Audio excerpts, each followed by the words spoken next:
Kapayapaan po mga kaibigan at mga kapatid. Naway ang ating Panginoong Diyos ang siya pong gagabay po sa atin habang tinatalakay po natin ang kanyang salita mula po sa Biblia. Sabi po ng ating Panginoong Hesukristo, ang sa Diyos ay nakikinig ng mga salita ng Diyos dahil dito'y hindi ninyo dinirinig sapagkat kayo'y hindi sa Diyos. Ang ating pong tatalakayin ngayon na tungkol po sa ating Panginoong Hesukristo. Marami pong mga ngaral na nagsasabing ang ating Panginoong Hesukristo ay isang tao lamang. At siya po ay umiral lamang sa loob ng tiyan ni Maria. At marami rin pong mga ngaral na nagtuturo na ang ating Panginoong Hesukristo ay isang anghel. At marami rin pong mga ngaral na nagtuturo na ang ating Panginoon Hesukristo ay tunay na Diyos. Alam po ba natin mga kapatid na ang ating Panginoong Diyos ay ginawa na niyang anak ng tao ang ating Panginoong Hesukristo sa langit pa lang? Bago po natin linawin yan, atin pong munang alamin kung paano po ginawa ng Diyos ang unang tao. Genesis 2:7. At nilalang ng Panginoong Diyos ang tao sa alabok ng lupa at hiningahan ang kanyang mga butas ng ilong ng hininga ng buhay at ang tao ay naging kaluluwang may buhay. Yan po ang unang tao mga kapatid. Yan po ay ginawa po sa alabok at naging kaluluwang may buhay. At tinawag po ng ating Panginoong Diyos na Adam ang pangalan. At alam po ba natin na ang ating Panginoong Diyos ay gumawa pa ng isang tao at Adam din ang pangalan. Unang Korinto 15:45. Gayon din naman nasusulat, ang unang taong si Adam ay naging kaluluwang buhay. Ang huling Adam ay naging espiritong nagbibigay buhay. Pansinin po natin mga kapatid, sabi po ni Apostol Pablo, ang unang Adam ay naging kaluluwang buhay. Ang huling Adam ay naging espiritong nagbibigay buhay. Kasi po dalawa po ang klaseng taong ginawa po ng ating Panginoong Diyos. Isang tagalangit po at isang tagalupa. Bagaman ang ukol sa espiritu ay hindi siyang una, kundi ang ukol sa lupa, pagkatapos ang ukol sa espiritu. Lagi po nating tatandaan mga kapatid na ang ating Panginoong Diyos ay dalawa po silang ginawang tao. Ang unang tao ay ukol sa lupa at ang pangalawang tao ay ukol po sa langit. Atin pong tatanungin, bakit po sinabing ukol sa lupa at ukol sa langit? Yung pong unang tao na ginawa po sa lupa rin po babalik. At yung huling tao ay tagalangit, babalik din siya sa langit. Ngayon po ay atin pong lilinawin kung paano pong naging anak ng tao ang ating Panginoong Hesukristo sa langit pa lang. Mga awit 8:4. Ano ang tao upang iyong alalahanin siya? At ang anak ng tao upang iyong dalawin siya? Sapagkat iyong ginawa siyang kaunting mababa lamang kaysa Diyos at pinaputungan mo siya ng kaluwalhatian at karangalan. Iyong pinapagtaglay siya ng kapangyarihan sa mga gawa ng iyong mga kamay. Iyong inilagay ang lahat ng mga bagay sa ilalim ng kanyang mga paa. Sabi po ng Espiritu Santo, ano ang tao upang alalahanin siya at ang anak ng tao upang dalawin siya? Sapagkat iyong ginawa siyang mababa lamang kaysa Diyos. Napakalinaw po ang sinasabi po ng Espiritu Santo mga kapatid na ang ating Panginoong Hesukristo ay ginawa pong anak ng tao ng ating Panginoong Diyos at ginawa pong mas mababa ng kaunti po lamang kaysa Kanya dahil po sa langit pa lang ay ginawa na po siyang anak ng tao ng Diyos.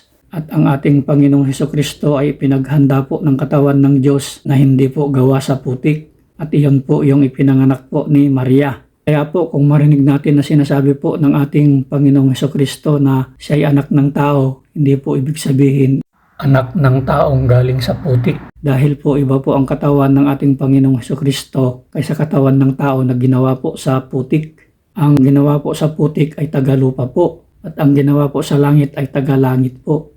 Unang Korinto 15:48. Kung ano ang ukol sa lupa ay gayon din naman silang mga tagalupa. At kung ano ang ukol sa langit ay gayon din naman silang tagalangit.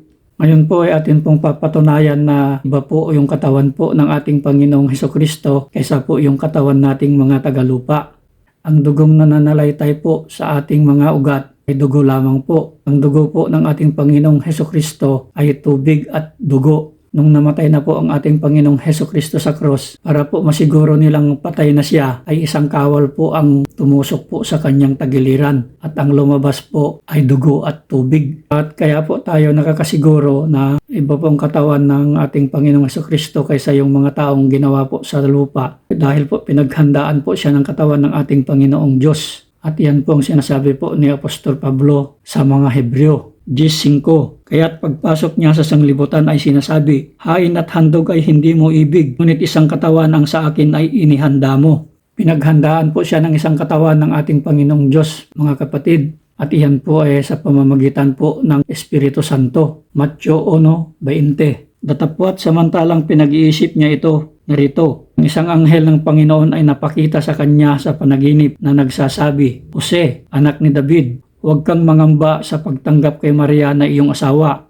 sapagkat ang kanyang dinadalang tao ay sa Espiritu Santo. At siya'y manganganak ng isang lalaki at ang itatawag mo sa kanya'y Jesus, sapagkat ililigtas niya ang kanyang bayan sa kanilang mga kasalanan. At nangyari nga ang lahat ng ito upang maganap ang sinalita ng Panginoon sa pamamagitan ng propeta na nagsabi, narito, ang dalaga ay magdadalang tao at manganganak ng isang lalaki at ang pangalang itatawag nila sa kanya ay Emmanuel, na kung liliwanagin ay sumasa atin ang Diyos. Napakalinaw po ang sinasabi po ng Biblia at ang ating Panginoong Hesukristo na rin ang nagsasabi na hindi po siya taga rito sa sanglibutang ito.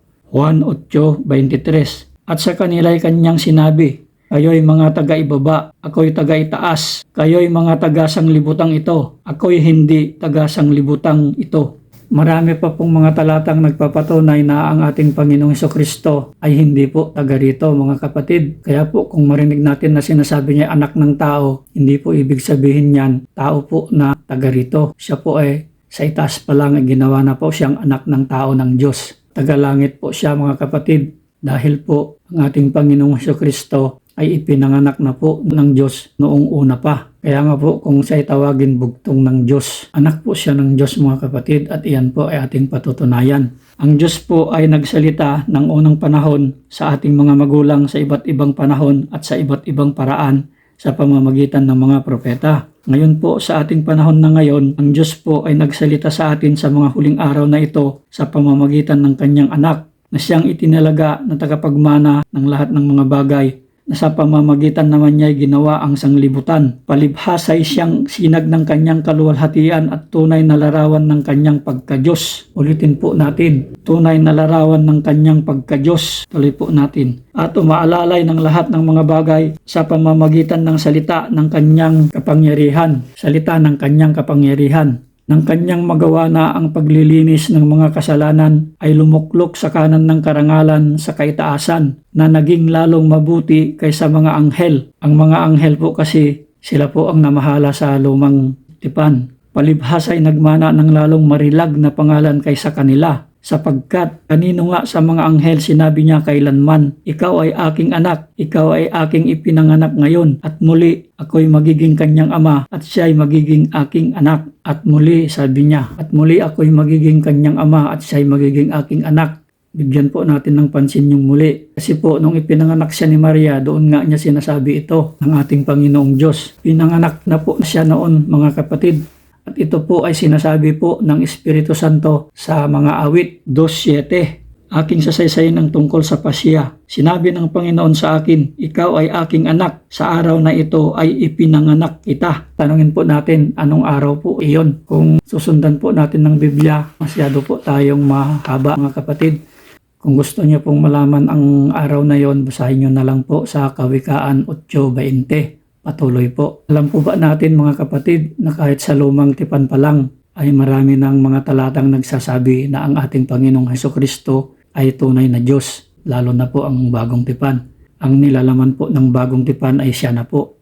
Yan po ang ipinapangaral po ng mga apostoles, ang buhay po ng ating Panginoong Hesukristo. Para po mapadali tayo na malaman kung ang ating Panginoong Hesukristo ay tunay na Diyos nga, ikukuha po tayo ng isang talata para po mapatunayan natin na ang ating Panginoong Hesukristo ay tunay na Diyos. Unang Juan 5:20. At nalalaman natin na naparito ang anak ng Diyos at tayo'y binigyan ng pagkaunawa upang ating makilala siya na totoo at tayo'y nasa Kanya na totoo. Sa makatuwid ay sa kanyang anak na si Hesukristo. Ito ang tunay na Diyos at ang buhay na walang hanggan. Napakalinaw po ang sinasabi po ng Biblia, mga kapatid. Para po tayo makakasiguro, atin pong lilinawin maigi ito.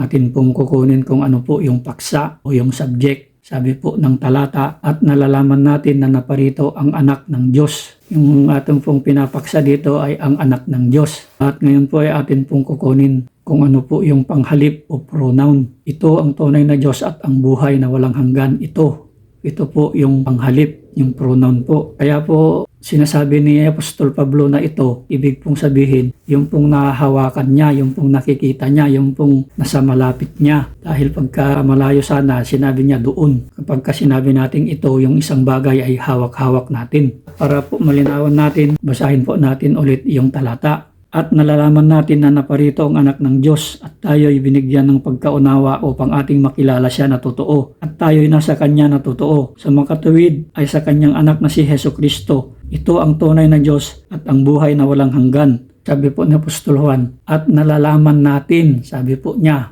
Paano po natin nalaman? Umpisahan po natin yung Kanyang sulat para po tayo'y malinawan. Unang Juan 1:1. Yaong buhat sa pasimula, yaong aming narinig, yaong nakita ng aming mga mata, yaong aming namasdan at nahipo ng aming mga kamay tungkol sa salita ng buhay. At ang buhay ay nahayag at aming nakita at pinatutuhanan at sa inyo'y aming ibinabalita ang buhay na walang hanggan, nakasama ng Ama. At sa atin ay nahayag. Yung pong kasama po ng Ama, yung pong nahipo nila, yung nakita nila, yung narinig nila, yan po ang pinapatutuhanan nila, yung kasama po ng Ama. At iyon po ang ibinabalita nila. Yun po ang buhay ng walang hanggan. Yun po ang tunay na Diyos na sinasabi po ng unang Juan 5:20. Ito, ang tunay na Diyos, ang buhay na walang hanggan, yung pong kasama ng Ama. Napakalinaw po mga kapatid at kung susundin po natin yung salita, yung sinasabi nila na ibinabalita nila ang buhay tungkol sa salita ng buhay.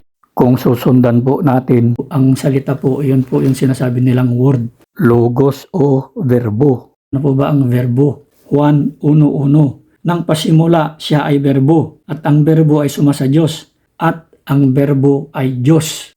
Napakalinaw po mga kapatid. Ang verbo ay Diyos at nagkatawang tao ang verbo. Napakalinaw po. At nagkatawang tao ang verbo at tumahan sa gitna natin at nakita namin, sabi po ng mga apostoles, at nakita namin ang kanyang kaluwalhatian gaya ng sabugtong ng Ama na puspos ng biyaya at katotohanan. Ang linaw-linaw po ng sinasabi po ng Biblia mga kapatid. Nilalabo lang po nila dahil hindi po sila naniniwala. At mag-ingat po tayo mga kapatid, ganito po ang sinasabi po ng Biblia. Kolosas 2:8. Kayo'y magsipag-ingat, baka sa inyo'y may bumihag sa pamamagitan ng kanilang pilosopya at walang kabuluhang pagdaraya, ayon sa salit-saling sabi ng mga tao, ayon sa mga pasimulang aral ng sanglibutan, at di ayon kay Kristo. Pinag-iingat po tayo ng Biblia mga kapatid, kaya po magbasa po tayo ng Biblia para hindi po tayo mailigaw ni numan. At sinasabi rin po ni Apostol Pablo sa Galacia 1:8, datapwat, kahimat kami o isang anghel na mula sa langit ang mangaral sa inyo ng anumang ebanghelyo na iba sa aming ipinapangaral sa inyo ay matakwil. Napakalinaw po ang sinasabi po mga kapatid, kahit na anghel na galing po sa langit ang mangaral ng ibang ebanghelyo na hindi po yung itinuro ng mga apostoles ay matatakwil po. Kaya po tayo magbasa ng Biblia mga kapatid dahil po marami pong nagre-religion ngayon na iba-iba na po ang itinuturo. Wala na po sa konsepto ng Biblia ang itinuturo nila. Lalahanin po natin na ang nagsasalita po ngayon sa atin ay ang ating Panginoong Hesukristo na. Hindi na po yung mga propeta noong araw. Hanggang dito na lamang po ako.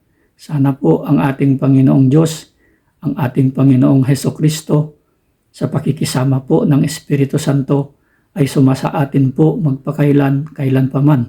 God bless po.